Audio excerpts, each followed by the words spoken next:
Hello दोस्तों, competition genius world centre में आपका स्वागत है। आज का टॉपिक है Hindi class 10th Jharkhand board chapter 1 Surdas के पद।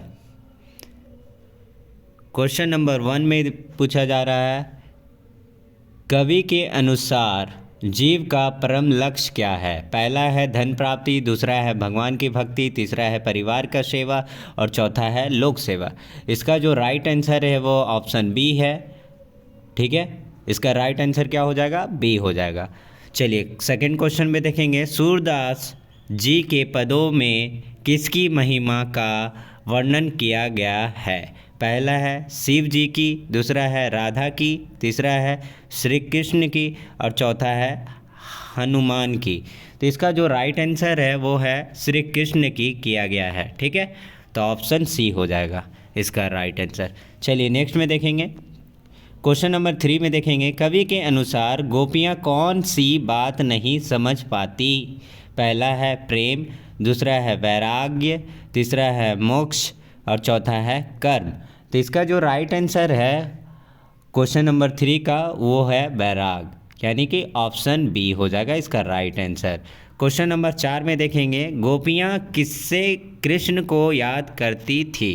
पहला है श्री कृष्ण की मूर्ति से, दूसरा है उद्धव के संदेश से, तीसरा है श्री कृष्ण की मुरली से और चौथा है राधा के गीतों से।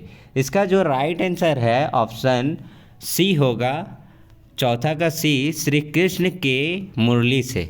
चलिए नेक्स्ट में देखेंगे, क्वेश्चन नंबर 5 में, पद किस प्रकार के काव्य विधा है। पहला है वीर रस, दूसरा है श्रृंगार रस, तीसरा है हास्य रस और चौथा है करुण रस।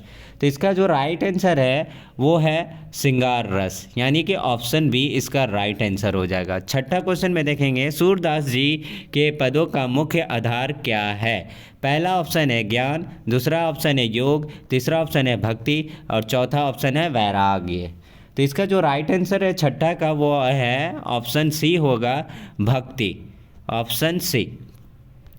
क्वेश्चन नंबर 7 में देखेंगे, सूरदास जी के पदों में कृष्ण का कौन सा रूप वर्णित है। पहला है बाल रूप, दूसरा है यौवन रूप, तीसरा है राजा रूप और चौथा है ऋषि रूप। तो इसका जो राइट आंसर है 7वां का वो है बाल रूप, यानी कि ऑप्शन ए इसका राइट आंसर हो जाएगा।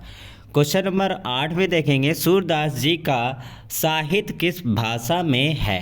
पहला है ब्रज भाषा, दूसरा है अवधी, तीसरा है संस्कृत, चौथा है हिंदी।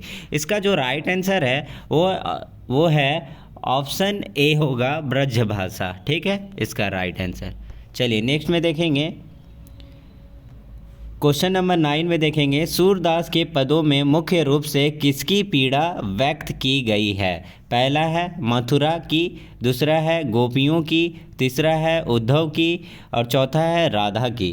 तो इसका जो राइट आंसर है 9 का वो है ऑप्शन बी, गोपियाँ की होगा। ठीक है, यहाँ पर गोपियों की पीड़ा वर्णन किया गया है। चलिए क्वेश्चन नंबर 10 में देखेंगे, सूरदास किस काल के कवि माने जाते हैं। पहला है भक्ति काल, दूसरा है रीति काल, तीसरा है आधुनिक काल और चौथा है आदि काल। तो ये इसका राइट आंसर होगा 10 का ऑप्शन ए, भक्ति काल, यानी कि ऑप्शन ए इसका राइट आंसर हो जाएगा। चलिए नेक्स्ट में देखेंगे, क्वेश्चन नंबर 11 में, गोपियाँ किनके प्रेम में आसक्त हो गई। पहला है उद्धव प्रेम, दूसरा है कृष्ण प्रेम, तीसरा है इनमें से कोई नहीं। तो 11 का इसका राइट आंसर हो जाएगा, कृष्ण प्रेम के में हो गए आसक्त।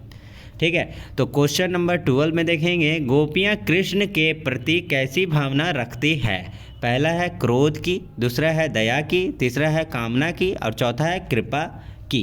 तो इसका जो राइट आंसर है वो है आपका 12 का कामना की होती है। ठीक है, उनसे एक उम्मीद रखती है, कामना करती है कि हाँ मेरा ये हो जाए, है ना। चलिए क्वेश्चन नंबर 13 में देखेंगे, कवि के अनुसार गोपियों का स्वभाव कैसा है।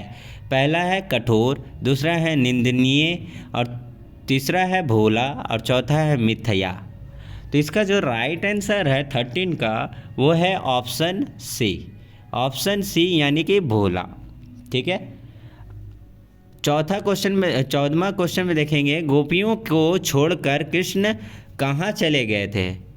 बाद्रिका, दूसरा है मथुरा, तीसरा है वृंदावन और चौथा है द्वारका। तो इसका जो राइट आंसर है वो है मथुरा, मथुरा में चले गए थे। चलिए नेक्स्ट में देखेंगे,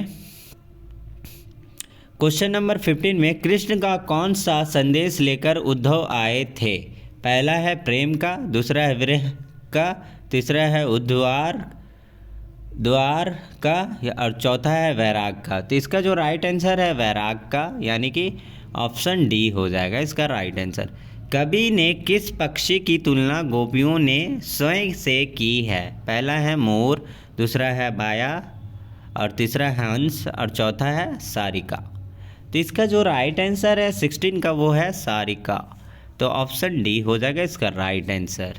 चलिए नेक्स्ट में देखेंगे, उद्धव कृष्ण का कौन सा संदेश लेकर आया थे? प्रेम संदेश, दूसरा है विरह संदेश, तीसरा है वैराग संदेश और चौथा है इनमें से कोई नहीं। इसका जो राइट आंसर होगा 17 का वो होगा ऑप्शन सी, वैराग संदेश इसका राइट आंसर हो जाएगा।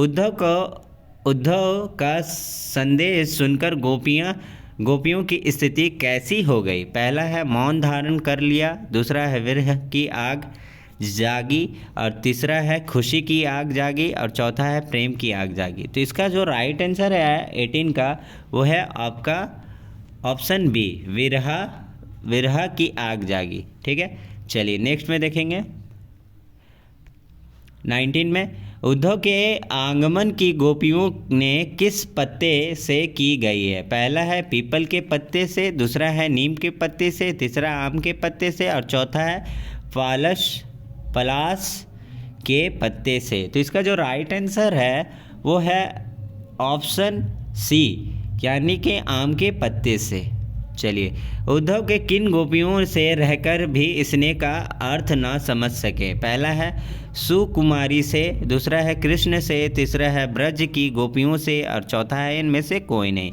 इसका राइट आंसर हो जाएगा ब्रज की गोपियों से, ऑप्शन सी हो जाएगा इसका राइट आंसर।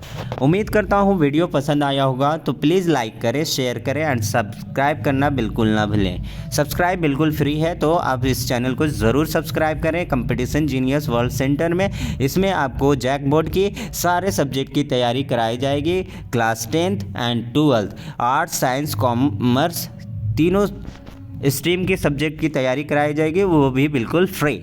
और बिहार बोर्ड के लिए भी तैयारी कराई जाएगी, जिसमें झारखंड और बिहार की बोर्ड की तैयारी कराई जाएगी कंपटीशन जीनियस वर्ल्ड सेंटर में। तो ज़रूर सब्सक्राइब करें। Thank you.